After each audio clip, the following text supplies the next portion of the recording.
My spouse had an affair and I want to know everything they did. I've heard this hundreds of times over the last 40 years in dealing with couples with infidelity. So stay tuned. Let's walk through this conversation. It's very important. If you get to subscribe to our channel, please hit the button. If you have a question, put it in the box and we will get right to it as soon as possible. Now, infidelity, whether it's porn, affairs, intimacy, anorexia, you've been betrayed by neglect, any of those kind of infidelities are trauma. They throw you back to the very core of your development. The very first stage of human development is trust and mistrust. And it's going to take you back to a place where you're going to choose one of those things. And it's very common. I would say it's not very common. I would say it happens quite a bit, maybe in really more of 10 or 15% of the cases where a man or woman is really obsessed with knowing everything. Generally, they want to know enough to know who, what, when, where, that kind of stuff, when it started, when it stopped, are you still talking to them, that kind of stuff. But there are some people who really lock into this idea of I want to know everything. Now, for the last 40 years, I have sat with you. I have talked with you. I have learned from people just like you. I have learned from their good choices and the things that have hurt them. So I'm going to share my experiences with you. And I really want you to try to hear this from a place of a man who has sat with your pain. A man who's written more for partners who have been betrayed than any human being on the planet. I've written the first book called Partners, Healing from His Addiction. I've written Partner Betrayal Trauma. I've written workbooks, 100 exercises, another 100 exercises, step books. I've done countless videos. I've even done it's over 40 hours at least, training to train counselors on how to treat partner betrayal trauma. I'm the person who's been defending partners for 40 years. I'm the person that introduced many of the techniques that are used for partners. I'm the person who brought many statistics into about your PTSD, the depression, the self-esteem, how it affects your sexuality, why you're not the same, and even how to get out of it, and have groups for you.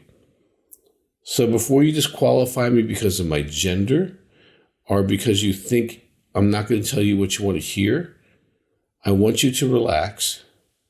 I'm just going to share the experiences I've had and give you some really competent, intelligent advice. And so just listen to what I had to say, and you can throw out the bones of that you don't like.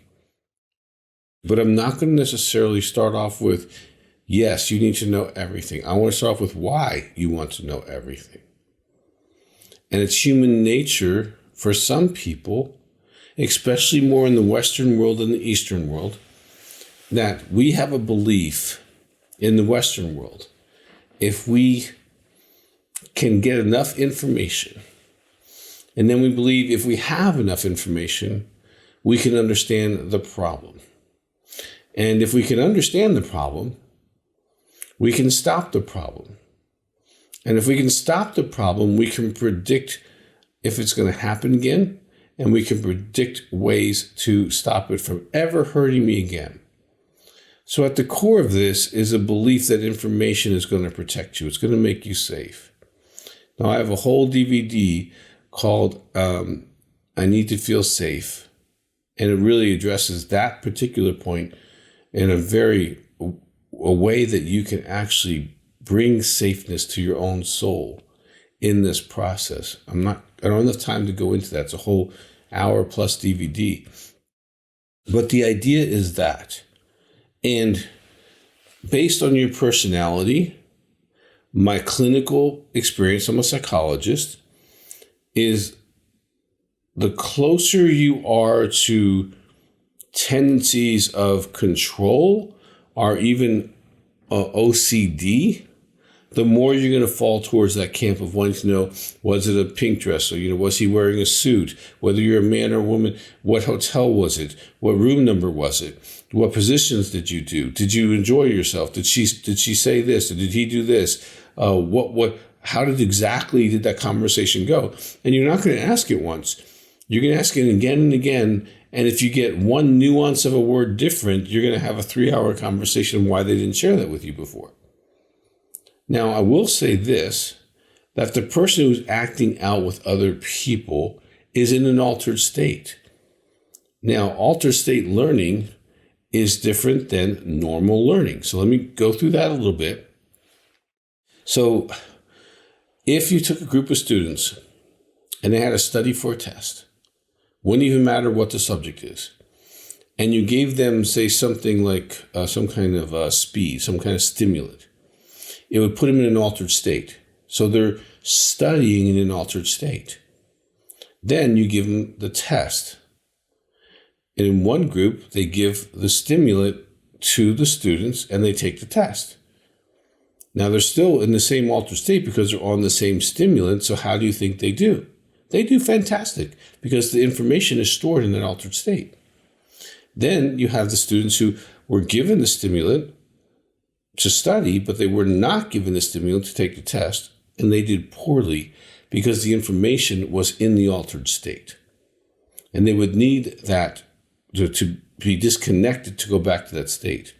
When your husband or your wife or your partner was acting out in fantasy and in this relationship and having sex, their memory of that is going to be pretty choppy because they were in an altered state. And so some information is going to be less available to them.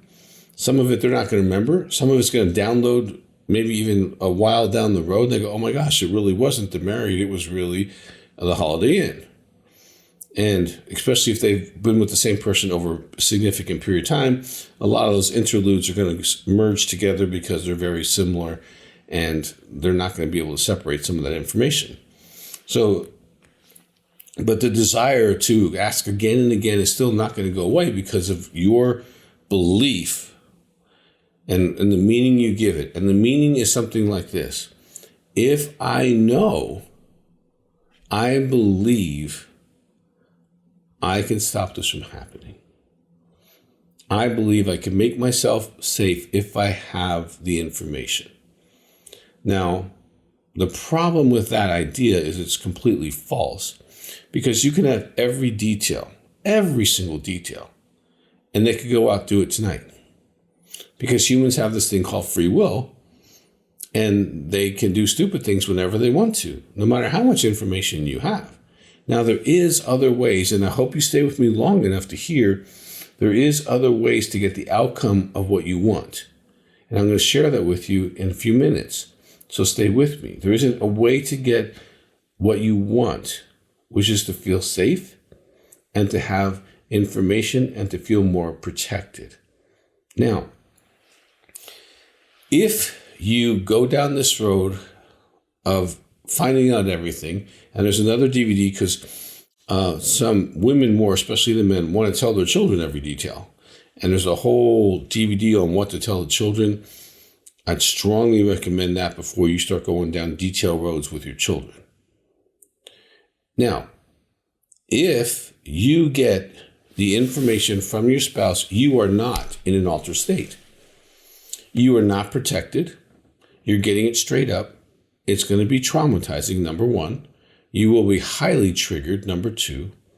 Number three, you will never forget this art. It will take you a long, very long time to forget the color of the clothes, what she or he said, positions they were in, what sex acts they did, how long they had sex, all that kind of stuff.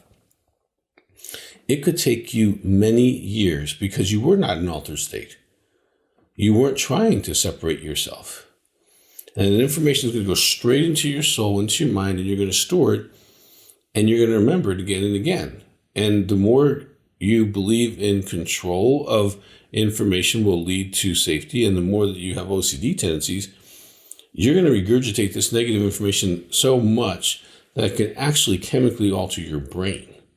It can cause and lead you to depression, fear, anxiety, stress, which will make you not as much fun to be married to, but not as much fun as a mother or father as well. Now, this is self-inflicted pain. Yes, they made the decision to cheat. It's 100% their decision to cheat. What I'm trying to share with you is how to protect yourself. It's valid for you to know when it started, when it stopped. It's valid for you to know how many people. And there's other things that might be valid for you to know. Details generally are going to hurt you. He or she, your spouse, will forget 90% of what they told you because it was in an altered state, and they do want to forget. They don't want to remember the worst days of their life. They don't want to remember the guilt and shame that's associated with every time you talk about it. And every time you talk about it, you're actually reinforcing memories of the other person that they're trying to get rid of. And so you're actually bringing back those events to that person, which is going to prolong them from forgetting. And you want them to forget that other person. You want them to forget those memories, those hotel rooms, whatever they did. But if you can continually bring it up, they don't get to forget it, and it actually becomes a stronger memory for them, and it's going to last longer, and they're going to remember that person longer because of the constant insertion of this conversation. What color hair, what size was she, where'd you meet, how did you meet? Well, you told me before, and you're going to have these conversations, and you're going to get exhausted, and you're going to exhaust your spouse, and you're going to damage the marriage more and more you talk about this. Up front, it's normal to have questions. I would suggest that you have your questions, and if you're seeing a counselor, especially in my office, run the questions by the therapist first to see if they're really in your best interest to know that. Because sometimes it's permanent damage. You will never go to that hotel chain. You will never go to the Italian restaurant. There's some ladies, their husbands were international travels, they won't go to the whole country because you told me you had sex with that person in Italy. We're never going to Italy. It can dramatically change your life, the way you drive your kids to school, even taking your kids out of school if it involved a mom from that school. It can dramatically change who you are as a person. And that is a tragedy that you do not deserve to have. So I really caution you about wanting every detail. I've not seen it work very often where it's mostly women. Men don't tend to want details. They want to know, okay, did you stop communicating with them or you stopped seeing them? Okay. They don't want to know positions and things and clothes. And it tends to be more of a female thing for whatever reason.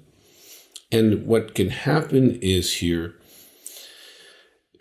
can get stuck, and it can really keep you. And we actually have a whole DVD called Unstuck, because you can get stuck and then you can't get out of this gear. We actually have in our office, when you come and do an intensive, you can choose to do neuromodulation, because literally the brain gets stuck in like a freeze position, and it's like you can't even get out of it. You've spun those wheels so much that now the car is actually stuck. And it can actually take something that is more than therapy to get your tires out of that rut. So the constant comparing of yourself, you're going to compare yourself. No matter what she is, or he, if it's that way, there's going to be some strength or asset that they have that's different than you. Whether they're 1 month younger or 10 years younger, whether they've got bigger or smaller breasts, or bigger or smaller butt, or they do or don't have kids, they're richer or poor, they're a different color. You're going to find some way to compare yourself, and the comparisons are illogical. The reason he had sex with her was because she was willing. And the reason he cheated is because he chose to cheat. It had nothing to do with you. And trying to find the variable that he was attracted to her is insane. Now, I've worked with 5,000 men, and most of them have cheated, and many women who have cheated. And there is no variable other than they were willing. If a guy had an affair with 5 women, there would be almost nothing that would be similar. One would be younger, one would be older than him, one would be chubby, one would be thin. One would be a different race. One would not be. One would be someone he knew. One would be someone he just met at a coffee shop. There's no variable other than willingness. And so you're trying to get information to see, well, what was it that triggered you to do this? Because if we can stop the trigger, I am safe. And there's another DVD called Triggered. And I'm mentioning these DVDs because we've had to help women, especially women, who get stuck on these. Now, if you're a man and you're stuck in the same place, these DVDs will definitely help you and apply to you. And the links are below, and you can order them and have longer conversations about this.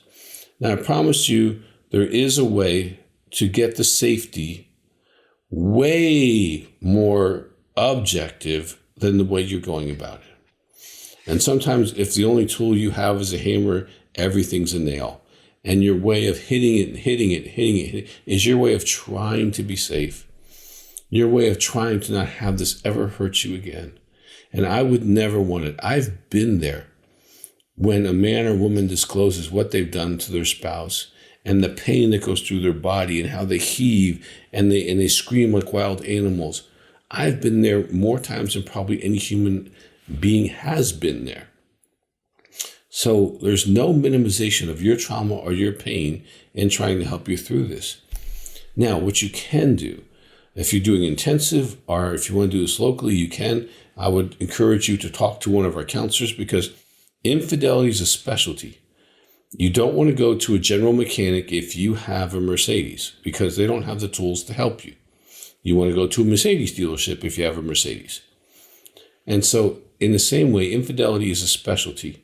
Now, in my office, if you call it 719-278-3708, you're going to be talking to specialists who have whole certifications in sexual addiction, which includes infidelity, partner betrayal trauma, which is all the trauma that you're going through, and also intimacy anorexia, which is a whole nother part of this, because oftentimes a person will starve their spouse of intimacy, spiritually, emotionally, and sexually even, and cheat. And now you don't even understand that you've been neglected and cheated. You have a double trauma and understanding all those dynamics, and they understand how to repair all of that and help repair the marriage if you are both willing to work on the marriage. So here's what you can do to have some safety and have some confidence that you have enough information to heal. And you can move yourself into a position where you can set something up where you can start to trust again. If your spouse is trustworthy, you will know it, and you will know if they're not trustworthy. And after all, that's what you really want. You want to know that you can stop this behavior in the future while you heal and stop it permanently. Well, here's what works. And I'm talking over 40 years, okay, of doing this. And this is what works. If the person who did the affair, did the infidelity, is willing to do a polygraph, the first one is a disclosure polygraph, which is factual. It started here the first time, it ended here. There's X amount of people involved. If there's masturbation or pornography, that's also part of his behavior. You want to know that because those are precursors to a future affair. And you can get the basic information. And then he or she can do a polygraph once a quarter for the first year, 6 months the second year, and if you feel safe enough, annually thereafter. And now they know there's no secret world. You know they can't have a secret. And I've had guys fly in from other countries and come back and do their polygraphs because their wives trusted me and our team. And they knew if we called them and said he passed, he passed. Okay, I can't vouch for polygraphers outside my office because there's different degrees of trainings and stuff like that, and many states don't license them. And so you want to be careful about doing this on your own. But however, you can find someone legit if you want to, and you can get these basic questions answered. And also, if they're grooming anybody new, you can find that out. So that way they know that they can't get away with it anymore. And if they get away from the infidelity behavior, if the pornography, masturbation is part of it, they get away from that. And to do that, they'll need to be in group and counseling, and there's things that they can do. There's things that you can do. You can be in a group. There's lots of information you're going to need to heal. If you want to heal fast, if you want to take years to do it, you can, not get any information, not be in support, and not have counseling. That'll take you at least more than double the amount of time than if you get those things in your life. But the polygraph is the way that you can know that you know. Okay, because he can buy another burner phone, he can buy another computer, he can meet somebody randomly, and it can go on for 2 or 3 more years. How do I know that? Because I've had couples who have done all of what you want to do. Get all the questions, get all the information. He's a good boy or she's a good girl for a while. And then they go back and they find out there's another cycle of 3 to 5 years where they've acted out and you didn't have anything in place to catch it. The polygraph or the refusal to do one can let you know that something's wrong. And you don't have to spend another 5 or 10 years to find it out. And you can have tools to, like in the safety DVD, to bring safety to your own life without their help. I hope this has been helpful. And I hope you feel validated that your pain's real. And pain, you don't want to have pain. So your desire, if that's your toolbox, is to try to get all this information so that you can think that you cannot have this pain. That's a wrong belief system. And it can make a lot more damage for you. Well, if you need anything from our offices, please call. The number's on your screen. It's in the description. And I really want you to be able to take the next steps for yourself. You've been traumatized. You don't need to keep re-traumatizing yourself by regurgitation. That's self-inflicted trauma. And you don't want to do that. You can do intensive for yourself, include the neuromodulation. That can be very super helpful. Wherever you are on your journey, we probably can help you. So if you haven't subscribed, hit that. We have lots on betrayal. And also, if you have a question, please ask it. We'll get back to you as soon as possible. And I want you to believe in yourself that you can take this and make some right choices to heal, and you can have a much better life.